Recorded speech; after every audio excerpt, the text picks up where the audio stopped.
Lexi, and I am a freshman in Notre Dame. Before going on the ministry trip, if I were going to be honest, I was scared because I had just seen the movies in Andreas. And if you haven't seen that movie, it's about an earthquake that goes off right in San Francisco. But in reality, I had no idea what to expect. When we got there, we had settled in at the church that we were supposed to be sleeping at, got dinner, and then slept. The next morning and throughout the week, we helped at food banks helping package food. We helped at the Salvation Army making hygiene kits. We helped deliver food to people with AIDS, and we did city searches. These city searches is when our tour leaders would leave us in one area with a couple of dollars to go and check out our surroundings and help some of the people that were on the streets.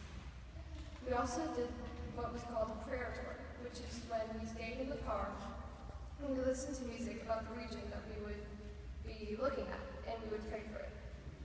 It was cool because the whole car would be silent and you could see some of these people on the street who are so helpless.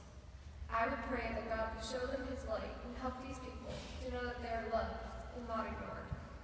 Throughout the town, I observed the difference between the political and the poor, and you realize that most of the high class and the political people avert their eyes from the poor and ignore them, and it saddens you. Also, at night, we would go to different venues, and a couple of them were Euros, we had Indian Pakistani, we had Ethiopian, and we had Thai. To me, this trip was very meaningful because, as some may know, I'm born and raised in Scottsdale, which is known to be a very rich city.